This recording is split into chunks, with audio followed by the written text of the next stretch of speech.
बोधगया स्थित आईआईएम बोधगया के सभागार में पुलिस महानिरीक्षक अरविंद पांडे द्वारा प्रवर्तित एवं महिला थाना द्वारा प्रायोजित महिला सशक्तिकरण सभा का आयोजन किया गया। आयोजित सभा में मुख्य वक्ता के रूप में एसएसपी गया हरप्रीत कौर, कार्यकारी निदेशक सेंटर डायरेक्टर सुरेश कुमार, निदेशक आईआईएम बोधगया विनीता सहाय व महिला थाना अध्यक्ष रवि रंजना मचासिन थे।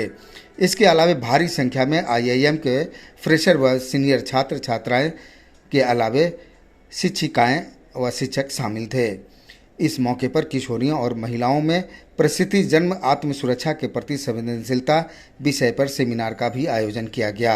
मुख्य वक्ता एसएसपी हरप्रीत कौर ने उपस्थित छात्राओं को संबोधित करते हुए कहा कि सशक्त रहने के लिए आपको right to protect your dignity और राइट टू योर लिबर्टी जानना जरूरी है। उन्होंने उपस्थित छात्र को इससे संबंधित लाखी जानकारियां भी दी। उन्होंने कहा, जुल्म करना अगर पाप है तो जुल्म सहना उससे बड़ा पाप है। इसलिए अगर आपको कोई एक्सप्लॉइटेशन करता है तो आप तुरंत रिएक्ट करें, वरना आपकी चुप्पी को लोग आपकी कमजोरी समझेंगे। उन्होंने घटना हो ही नहीं, इसके लिए आपको सतर्क रहना चाहिए। घर से बाहर निकलते वक्त सावधानी रखें। उन्होंने कहा कि हर संस्थान में सेल्फ डिफेंस का एक एक्स्ट्रा करिकुलम भी होनी चाहिए। वहीं थाना अध्यक्ष रवि रंजना ने छात्राओं को घर से बाहर निकलने पर सावधान रहने की सुझाव दिए और इससे संबंधित कई टिप्स भी उन्होंने बताया। ऑफेंस पहले वो नहीं था, पहले वो नहीं पनिशेबल था। तो किसी भी तरीके से अगर आपको घूर रहा है लगातार बैठे हुए बाहर, मतलब आप जा रहे हैं लगातार आपको परेशान कर रहे हैं, even that comes under stalking. तो इसकी भी जो प्रोविजंस हैं बहुत इसको वाइड किया गया है। तो इसका पर्पस यही होता है कि आपको ये जानना है कि you have like right to protect your dignity, you have right for your liberty. So anything which you feel like which is restricting you, which doesn't have your consent, you have every right to take legal action against that person। जो empowerment के लिए एक basic सी चीज है कि education होना चाहिए। You need to acquire knowledge about your rights, about the environment you are working in। So आपको जितनी ज्यादा knowledge होगी उतनी ज्यादा आप empowered feel करेंगी। But whether you use that knowledge practically, that will determine whether you are empowered or not। कहते हैं कि जुल्म करना अगर पाप है तो जुल्म को सहना उससे बड़ा पाप है। So don't like tolerate any injustice, whether it is within your household, whether it is at your workplace, where like you go outside, कहीं पे भी if you feel like injustice is being done to you, so don't keep quiet. So basic test of your being empowered is like if you raise your voice against the wrongdoing। So that will be the basic test to show that you're really empowered। आप उतना self confidence आप में है, उतनी आप में करेज है कि यस, अगर मेरे साथ गलत कुछ होगा तो I will raise my voice, I will not keep quiet. So assert करती है अपने आप को कि yes, if I say no it means no. Even in marital like relationships, if you don't give consent for physical relation, तो ठीक है, उसमें भी you are saying no, it means you are asserting yourself। So you are really showing that you are empowered। So that is real empowerment। अगर अनपढ़ lady भी घर में, she has a decision making power, she has a decision making ability, so she is an empowered lady। And even if an educated woman, a working woman, if she is suffering from domestic violence at home, she is suffering from some sexual harassment at workplace, and she doesn't raise her voice, will you say that she is empowered? No, she is not empowered then। So whether you are empowered or not, that you will determine। ये आप ही लोग decide करेंगे कि आप empowered हैं या नहीं। तो वो सेल्फ कॉन्फिडेंस, वो करेज आप में लाना बहुत जरूरी है। तो नेता, कोई लेडी, अनपढ़ लेडी भी अगर नेता बनेगी और अपने आप दिखा रही है अपनी पावर को, really she is empowered lady। But अगर आप एकदम ऐसे रहेंगे कि नहीं, हमको क्या बोलेगा समाज, हम आपकी चुप्पी को आपकी कोई कमजोरी समझेगा फिर कि आप कमजोर हैं। तो don't show yourself as a weak person, you are not weak. अपने पोटेंशियल को पहचानना उतना अपना आपके ही हाथ में है। एंड वो आप किसी से वीक नहीं है, बस वो करेज की जरूरत पड़ती है, वो सेल्फ कॉन्फिडेंस की जरूरत पड़ती है, उस हौसले की कि हाँ अगर ये है तो मैं इतनी सक्षम हूं कि मैं इसके खिलाफ आवाज उठा सकती हूँ। एनएफटी को पहचानना होगा। और जैसे ही आप बाहर जाती हैं, जैसे रवि रंजनान ने बताया, you have to be alert, you have to be alert to avoid any kind of like incident के नहीं हो, सतर्क रहें, सावधान रहें। तो उसमें आप कभी भी जाती हैं, just take little precautions while you travelling alone. ऐसा नहीं है, मैं कभी किसी लड़की को ऐसा नहीं बोलूंगी कि रात को मत निकलो। क्यों नहीं निकलो, बैठ जाइए, बिल्कुल जाइए, आपका काम है। आजकल तो सब रात को भी काम होते हैं, नाइट शिफ्ट्स होती हैं वर्किंग प्लेस पे, दिन में भी होते हैं। You have every right to work at night and day, जो भी आपका शेड्यूल के हिसाब से काम करिए, नोबडी कैन स्टॉप यू। आप पुलिस में हैं, रवि रंजना काम कर रही है, तो इसका कोई टाइम थोड़ा ना है, रात को 12 बजे भी शी हैज टू गो। हमेशा बोलती हूँ सेल्फ डिफेंस की क्लासेस होनी चाहिए, वो तो एक अलग चीज है कि करिकुलम में होनी चाहिए, सो दैट यू नो आपको फिजिकली भी एक कॉन्फिडेंस आए कि अगर आपको कभी जरूरत पड़े तो आप डिफेंड कर सके अपने आप को। लेकिन सिंपल सी भी चीजें होती हैं, ऑटो वाला कहीं लेके अंधेरे में चला गया, आपके पास दुपट्टा है, आपके पास पर्स है, उसको पकड़ के गले में डाल के पीछे खींचिएगा, कुछ कम से कम कुछ तो रहेगा कि ठीक है जी कहीं गलत जगह नहीं लेके जाएगा आपको। तो कुछ छोटी सी चीजें हैं ये। आप होटल में जाती हैं, जस्ट हैव प्रिकॉशंस के कोई आपका कोई हिडन सी कैमरा तो नहीं लगा हुआ है जो आपकी कुछ इस तरह की वीडियोस बना ले, फोटोज बना ले, जो कल को आपके खिलाफ मिसयूज कर सकता है। तो उसमें आप उसके मिरर चेक करिए, उसका कोई ऐसा हो तो आसपास जरूर, कभी भी किसी होटल में आप रहते हैं तो उसके कमरे को जरूर एक बार चेक कर लें, उसके वॉशरूम्स को चेक करें। ट्रायल रूम में जाते हैं, शोरूम्स में, शॉप्स में, उसके वॉशरूम ट्रायल रूम को चेक करें, क्योंकि हिडन कैमरा तो नहीं लगा। ऐसे मीडिया से कनेक्टिविटी बढ़ी है, आपको हर तरह की नॉलेज घर में बैठे मिल जाएगी, कुछ भी आप सर्च करिएगा सब कुछ मिल जाएगा। आप कहीं से भी बैठे किसी के साथ कनेक्ट हो जाइएगा, व्हाट्सएप से, फेसबुक से। But at the same time, you have to take precaution that whatever information you are posting on your social media, that's not being that's not misused by anybody. Don't post such personal details कि कल को वो आपके against जाए। उतना ही information share करिए जिससे आपको लगे कि कल को कोई आपको हार्म नहीं कर सकता है। तौर पे इसमें पेरेंट्स को भी ध्यान रखने की जरूरत है कि बच्चा जो है किस टाइप से सोशल मीडिया को यूज कर रहा है। कल को वो उसका फ्यूचर खराब करेगा, लड़की की शादी होने वाली है, उसी टाइम लड़के वालों को फोटो भेज देगा, या लड़की को ब्लैकमेल करेगा, लड़की से गलत तरीके का काम करवाने की कोशिश करेगा। तो ये सब चीजों के लिए we need to make them aware. अब वो घटना हो गई तो उसके बाद तो पुलिस तो अपना काम करेगी, that is separate thing. But वो घटना हो ही नहीं, किसी लड़की का कोई एक्सप्लॉयटेशन हो ही नहीं, इसके लिए जरूरी है अपने आप पे सतर्क रहना। भोली होती हैं, they fall prey to this kind of thing, but still being a police officer, I thought that it is my duty to tell you कि ऐसे ऐसे हमारे पास केसेस आते हैं, so that किसी और के साथ ऐसा नहीं हो।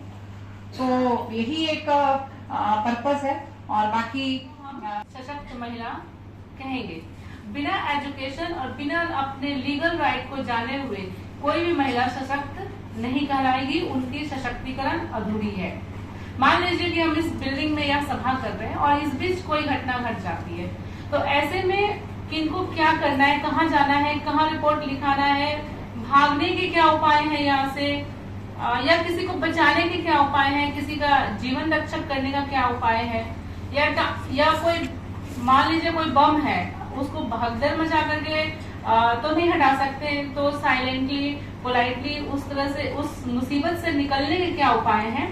अगर आप ये सारी चीजें जान रहे हैं तो एक महिला का सशक्तिकरण वहाँ सही मायने में माना जाएगा कि वो महिला सशक्त है, क्योंकि उसको हर चीज की जानकारी है कि हम ऐसा करेंगे तो क्या हो जाएगा और ऐसा नहीं करेंगे तो क्या हो जाएगा।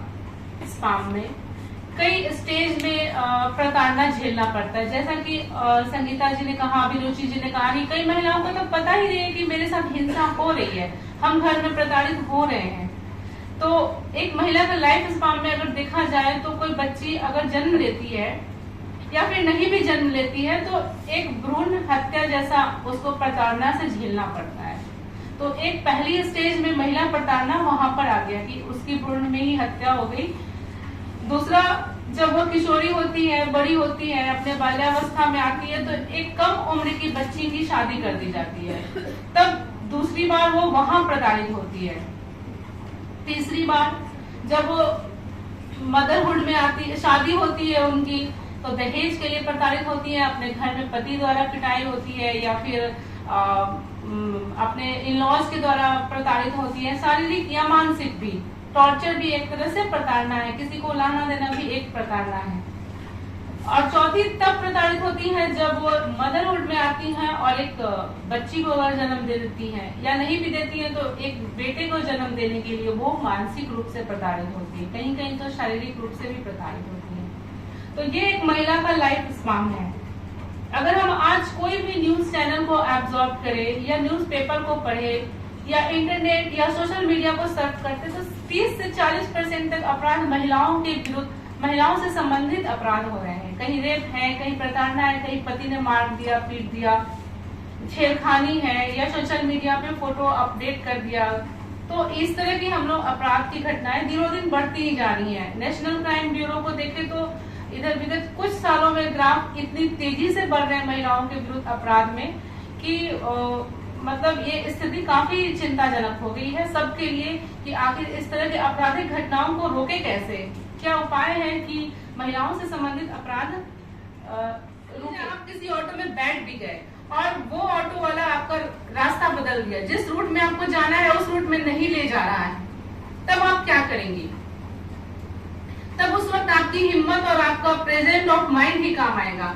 हम लड़कियां, हमारे पास बहुत सारे हथियार एक साथ चलते हैं, सेफ्टी पिन होते हैं, पेन होते हैं, नेल्स होते हैं, दुपट्टा होता है, बैग होता है, बैग में एक हैंडल भी होता है, उन सभी चीजों पर। लेकिन वो सब चीज से कोई पिस्टल थोड़ी है या गोली बारूद थोड़ी है जो तुरंत काम कर देगा, नहीं।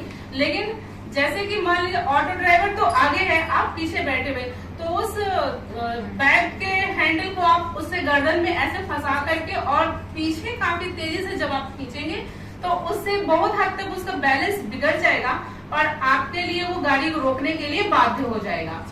अगर कुछ भी नहीं है तो आप उसका शर्ट का कॉलर पकड़कर या टी शर्ट का कॉलर पकड़कर पीछे जितनी भी ताकत लगा सकते हैं उतनी ताकत से आप उसको खींच सकते हैं। इससे आप उसके चंगुल से, जब रात में आप घर से बाहर निकल गए, कोई इमरजेंसी है और आपका कोई पीछा कर रहा है, तो सबसे पहले आसपास देखेंगे कोई सेफ जगह। पुलिस स्टेशन तो हर जगह मिल नहीं सकती, तो किसी फैमिली के घर में जाएंगे या किसी शॉप में जाएंगे।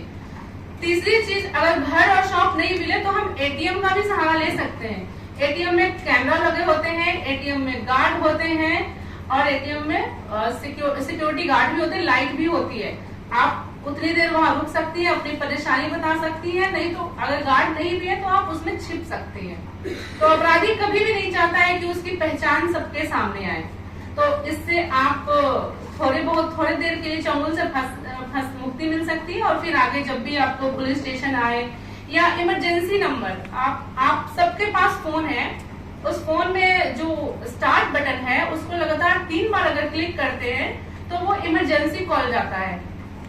आप लोग अपने इमरजेंसी नंबर हो गया है और आप किसी भी तरह से किसी भी परिस्थिति में फंसे हुए हो, आप अगर स्टार्ट बटन खोज करके उंगली से टटोल करके उसको 3 बार क्लिक करते हैं तो वो 112 पर कॉल लगेगा।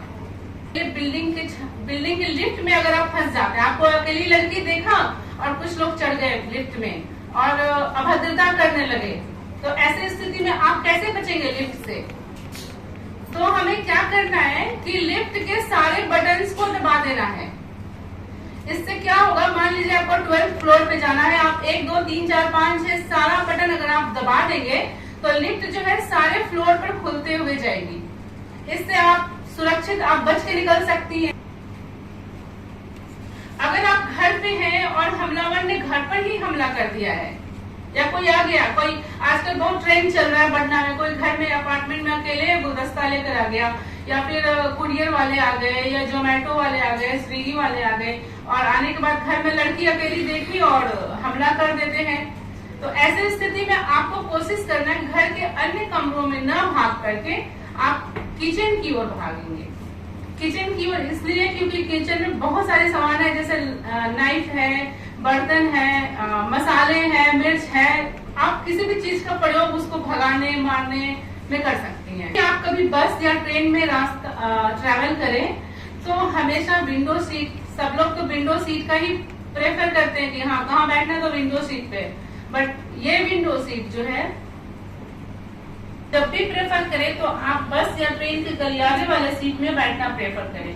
वहां से चैन स्नैचिंग और कुछ भी गोल्ड स्नैचिंग, मोबाइल स्नैचिंग, हमेशा आप पेपर में पढ़ते रहते हैं, सारे स्नैचिंग उसी विंडो की तरफ से होते हैं। कभी अगर ऐसी परेशानी हो गई, भगदड़ हो गई, तो आप उस विंडो सीट पे अगर बैठे हैं तो आप एकदम स्टक हो जाएंगे, वहां पे फंस जाएंगे, आपको निकलने का ज्यादा मौका नहीं मिल सकता। गवर्नमेंट रेलवे स्टेशन पर भी गाड़ियां रुकती हैं तो हमेशा वहां के कुछ लोग हैं जो मतलब हमेशा स्नैचिंग करने के प्रयास में रहते हैं, तो इस वजह से जो है विंडो सीट प्रेफर ना करें और बस और ट्रेवल में जब भी ट्रेवल करें तो बीच वाला गलियारा वाला जो सीट है उसको ही चुनने का प्रयास करें। मतलब अश्लील कॉल या फिर ब्लैंक कॉल या फिर फोन से बहुत लड़कियां परेशान हैं, तो ऐसे स्थिति में आप अगर आप समझ गई हैं कि ये फोन नंबर आपके काम का नहीं है, इस फोन नंबर पे जो भी आदमी बात कर रहा है उसको मैं नहीं पहचानती या नहीं जानती, तो आप उससे बात करना इमीडिएटली उसी वक्त बंद कर दीजिए। वैसे फोटो, आपत्तिजनक फोटो, वैसे फोटो अपलोड ही ना करें जिससे कि प्रॉब्लम हो सकती है। ठीक है, जिस माहौल में रहें, अगर आपको लगता है कि यहाँ पे खतरा होने वाली है तो वैसे ही आप जैसे ही खतरा को भांप लिया आपने, वैसे ही आप वहां से निकल जाने में या उस जगह को छोड़ देने में ही अपनी भलाई समझिए। आपका साथी आपके ऊपर अश्लील टिप्पणी या कोई अशोभनीय बात कहता है तो उस बात का जवाब आप उसी वक्त रिएक्ट करके दे दीजिए, वरना वो उस बात में आपकी सहमति समझेगा। अगर कोई कुछ ना हो सके, नाइट ट्रैवल करना बचे, अगर मजबूरी है तो ठीक है निकले, लेकिन किसी अनजान शॉर्टकट के चक्कर में नाइट ट्रैवल के दौरान शॉर्टकट रास्ते ना अपनाएं। वैसे रास्ते जो अनजान रास्ते हैं और आप सोच रहे हैं कि ये शॉर्टकट है मैं निकल जाऊंगा, वो ऐसा ना करें। हेलमेट सिर्फ एक सेफ्टी का पॉइंट वही नहीं है कि हम गिरेंगे तो हेलमेट बचाएगा। अगर हम रात में जा रहे हैं तो हेलमेट एक आवश्यक हथियार है आपके पास। आपके पास अगर कुछ नहीं है तो आप हेलमेट से किसी को मारपीट कर सकती हैं। गाड़ी चला रहे हैं, कार चला रहे हैं तो कार को सुनसान जगह पर पार्क नहीं करना है। इससे क्या होगा कि आप इस तरह के आपराधिक घटनाएं जो घात लगा करके बैठे रहते हैं कुछ लोग, जो वो सुनसान जगहों का ही प्रयोग करते हैं। फोन, लड़कियां अपना फोन हाथ में रखने के बजाय हमेशा पॉकेट में रखकर चलने की आदत डालें। इससे क्या होगा, अभी के समय में अगर मान लीजिए फोन छिना गया तो आप कैसे किसी को संपर्क करेंगे? अब तो नंबर भी लोग याद नहीं रखते। हमें बहुत सारी चीज़ें जानने को मिली और बहुत सारी लॉज जानने को मिले, बहुत सारे ऐसे तरीके जानने को मिले जिससे हम अपने आप को प्रोटेक्ट कर सकते हैं और ये भी इंश्योर कर सकते हैं कि हमारे आसपास जो भी महिलाएं हैं वो भी सुरक्षित रहें। तो यहाँ पे हमें बहुत सारी नई नई चीज़ें जानने के लिए मिली, बहुत सारे अलग अलग जो छोटी छोटी बातें हैं जो हमें इंश्योर करनी चाहिए किसी भी क्राइम को प्रिवेंट करने से। क्राइम होने के बाद तो हमारे पास पुलिस है, हमारे पास बहुत सारी जुरिस्डिक्शंस हैं, लॉज हैं हमें प्रोटेक्ट करने के लिए, but in order to ensure that the crime is not there any more, like in order to prevent the crime, the offense that has been that may occur in the society, so we have to be very alert and we have to follow some precautions. We have to follow some of the things to make ensure that we are safe and the people around us, the girls around us are safe also. एक महत्वपूर्ण बात बताई गई कि घटना हो ही नहीं, इसके लिए आप पहले ही से अलर्ट रहे। हाँ। ये बातें कैसी लगी? ये बातें बहुत ही नई थी मेरे लिए, जो कि हमारे आंखों के सामने चीज़ें होती रहती हैं, लेकिन कुछ ऐसी चीज़ें होती हैं जिनका हमारा ध्यान नहीं जाता है, तो वो चीज़ें हमारे अभी ध्यान में लाई गई। बहुत सारी ऐसी नई नई चीज़ें थी जो हमने सीखी और कोशिश करेंगे कि अब हम ये अपनी रोज़मर्रा की ज़िंदगी में उपयोग में लाएँ। My name is Muskan and I am currently studying in IIM Bodhgaya. I am a MBA student. I am the senior batch, 07 batch here.